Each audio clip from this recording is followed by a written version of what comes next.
Dylan is actually the homeowner of the barn, and Dylan was born on land, but he likes spending time in the sea. And he would actually love you to have the best possible solar passive house you can.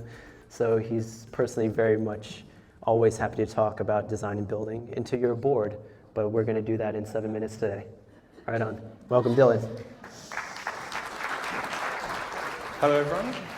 This is our house a few weeks ago. That's the north face of our house, as you can probably imagine. But we'll go back to the start and show you what we did to get to there and why it's a nice place to live now. So this is the block on day one. We didn't notice all the rubbish or the fences that are falling down. All we could see was that big deciduous tree on our east and a completely unobstructed north. So we knew we'd be able to get the sun in for our heating needs. This is just to give you a bit of context. It's the white house, white roof at the bottom. So we're quite hemmed in. It's a little hammerhead block, but it's got all of our garden and entertaining on the north side. So remember this. You ready for summer? You're going to crank up your AC. So this sort of ties into what Jeremy was saying. It's definitely something you need to think about because my neighbour, big new house, air conditioner died on that day, 38 degrees inside his house. And plenty of other people at work said to me my aircon couldn't keep up. So we wanted to plan for that. So here's that 47-degree day, and there's our pergola lying on the ground, not yet built. So it wasn't doing a very good job of shading the big windows, which is vital for a passive house. However, this day and at the end of 2 weeks of having the builders walk in and around of a heat wave, we still slept with a sheet on and we don't have an air conditioner. So that sort of talks about how powerful solar passive design can be. Here it is once the pergola's up, and we've just slung some bamboo shades on top until the grapevine grows. So we'll have the old grapevine to shade us in summer, drops its leaves in winter to let that sun in. Little cross section on the left, this is the south side of the house. Same thing as what was just talked about. Hot air rises, moves through the house, and on the north face of the house, there's the high clerestory windows. All that heat just moves out, and you don't have to do anything other than open a window. So it's a really great way to cool a house. In the middle of that picture there, the centre of the house, that wall's a timber stub wall, but we've filled it full of mud instead of insulation. That just gives us a little more thermal mass, so that hot summer's night, it might get down to 20, 22 degrees. That air moving through the house. In the morning, you shut the house, you've cooled that thermal mass down to that 22 degrees. It could be 30, 40, nearly 50 degrees that day, and you've got a whole bunch of thermal mass keeping you around 20 to 25 degrees. Flip it in winter, on the right-hand side, we've got all that glass, lets that sun penetrate deep in winter, warms up that room, warms up the wall, 20 to 25 degrees again.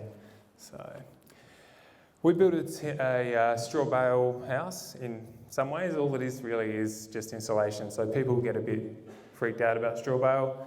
Standard timber frame, get yourself some straw bales, stack them up like Weebigs. That's the kitchen wall. So, you know, there's range hoods hanging off that, there's cupboards, there's splashbacks. What I'm just saying is straw bale it's not anything crazy. And the reason it was so easy is we had the pros, Lance and Scott from House of Bales. This is them putting on the first coat of render inside the house. which is clay and sand. So it's just literally clay and sand spread onto the bale. Couple more coats and they get it nice and flat, and you get a really flat but textured finish, which is the first thing everyone remarks on when they come into the house.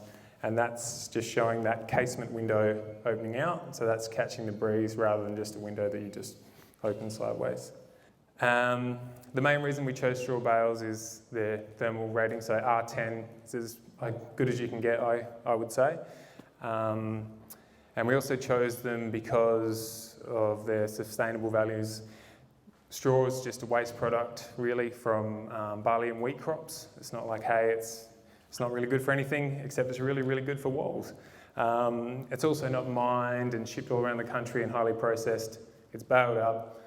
This is a farmer, brought it on the back of his truck from his farm just north of Gawler.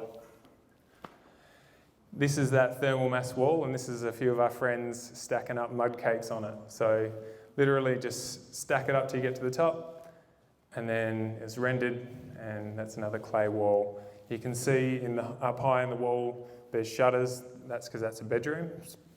The other one's open because it's bathroom and corridor, and that just allows that air to pass through the centre wall and up and out through the clerestories. So here's our house on the winter solstice, 22nd of June. You can see the sun's already coming in through the high clerestory windows, and this is the curtain opening. This is about 8:30 in the morning, and you can see the sun's hitting the floor, it's hitting the wall, and throughout the day it sort of spins around across the wall and up the other side. And that just allows it to heat the house.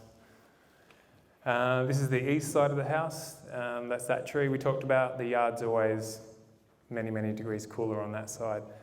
West side, no windows.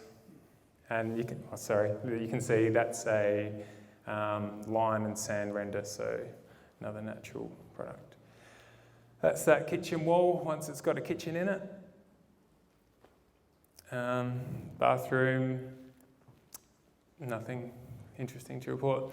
And that's the open plan living, dining, kitchen, whatever you want to call it. So you can see there's a lot of glass there allowing a lot of light in, and heating is not an issue at all.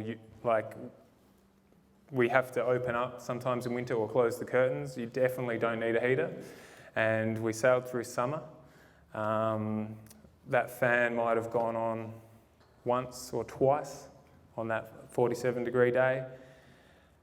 But overall, I'd just say push your building as far as you can, push yourself, push your builder, and consider using as many natural products as you can.